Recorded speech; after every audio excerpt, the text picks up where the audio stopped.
Which ones you doing this week, Pete? I done West Ham and I done St Johnstone. Yeah? I've only done Watford. Well, you have to do another if you're going for the 85 draws. Yeah. It's the best odds you can get is at 85 draws. Yeah. It's never come up. I was reading the Bible the other day, you know. It's very good, isn't it? It's a very good book, Dad. It's beautifully done, it's beautifully bound, beautifully put together. I was reading that chapter about Ismail begat Rumar, and Rumar begat Izibar, and Izibar begat this other bloke. And it's that begetting chapter where everyone begat each other. Yeah. Well, it's a sort of historical document, Pete. It's like, you know, everybody you know gave birth to who and that. Yeah, it's like they have at Somerset House, isn't it? It's like George Meacham, he begat Daphne Meacham, and Daphne Meacham begat Fred Treble, and so on. It's all down there, isn't it? Of course, you know, you can trace it all back to Adam and Eve. The first two. Yeah, they were the first two. But what I don't understand, Pete, is how two people could have produced so many millions of different colour, race and creed. You mean how did Adam and Eve have all these children of different colours? Yeah. Yeah, well, the point of that, Dad, is that Genesis isn't true in the literal sense, it's an analogy. Genesis is an analogy of la condition humaine. It's about the whole lot of the human race. Adam and Eve aren't just Adam and Eve, they're the human race personified. That's why, you see, it all happened like that. Yeah. Do you believe in God, actually? Well, I'll tell you, Pete, when I'm in a tight spot, you know, I think to myself, God, please help me out if you're there. Yeah. If you do help me out, I believe in you, and thank you very much. I know you're there for future reference.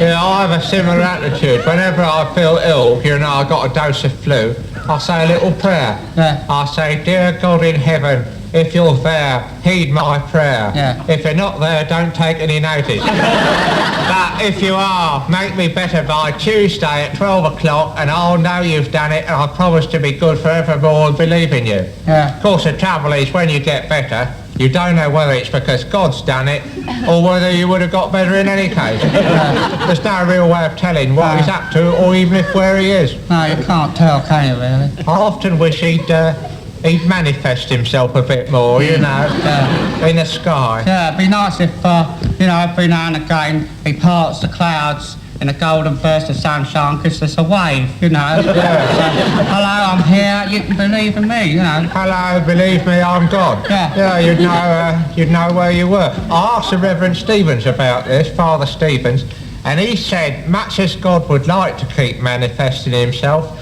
he daren't because it debases the currency, you see. Yeah.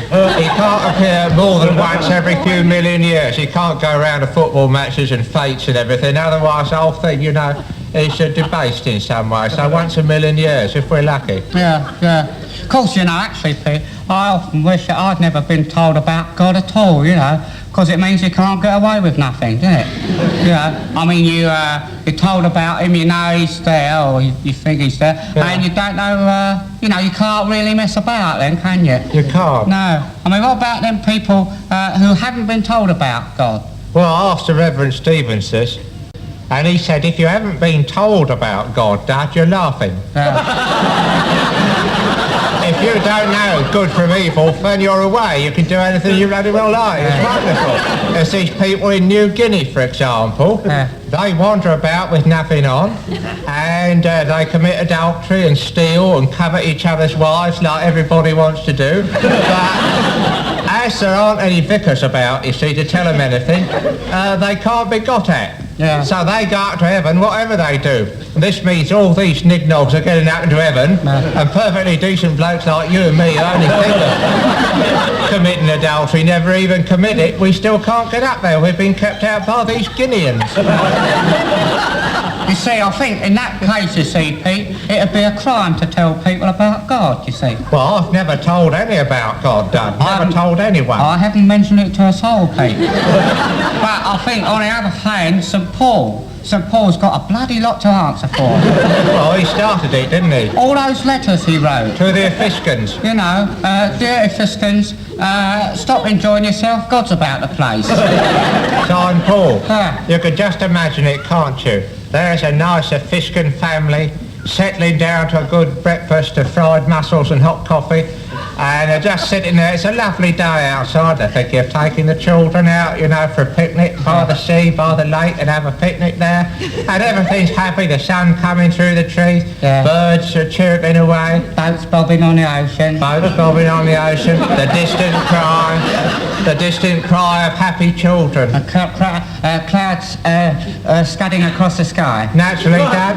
In fact, an idyllic scene is what you call it. An idyllic scene when suddenly into the midst of it all, tap, tap, tap on the bloody door. What's that? You know what it is? No. It's a messenger bearing a letter from Paul. They rush to the door to open it, thinking it may be good news. Perhaps grandfather's died and left in the vineyard. They open it up and what do they discover? Dear George and Deirdre and family, stop having a good time. Resign yourself not to having a picnic. Cover yourself with ashes and start flailing yourselves. Till further notice. Signed Paul. Yeah. It's a dreadful sort of letter to get, isn't it? It's terrible, isn't it? Of course, you know, actually, I'm very fascinated by those religions that say you come back in a different form. Reincarnation. Yeah. Reincarnations, Yeah. that's Buddhism's. Oh, is it? Yeah, Buddhists believe in that, coming back as a different creature of some kind or other. What do you come back as?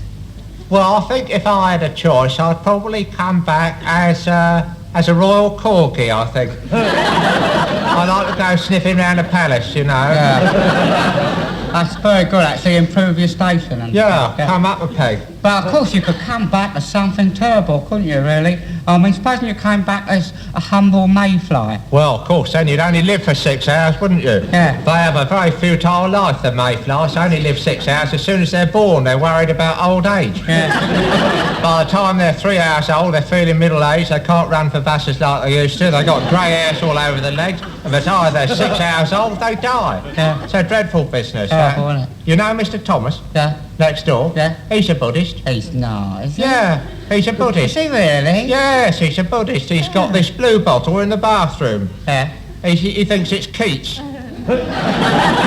Thinks it's the poet Keats reincarnated, so he keeps going in the bathroom, takes it in marshmallows and marmalade. The blue bottle's it's getting very big and fat. Horrible great thing. He puts out bits of paper hoping it'll complete some poems. He's just got a lot of blue bottle dropping so far. He still frames them though. Well, it probably means something to another blue bottle, doesn't Well, it? to a blue bottle, they'd understand it, I Yeah. suppose. Of course, you know, actually, Pete, I'd like to come back as a sparrow, so I could see down ladies' blouses. Well, wouldn't be much point to that, Dad. If you come back as a sparrow, you wouldn't want to look down ladies' blouses. No, you just want to look down sparrows' blouses. That's the only thing you'd be interested in as a sparrow. Yeah. If I had my choice, I'd like to come back as Grace Kelly. What's that? I've always wanted to know what she looks like in the bath.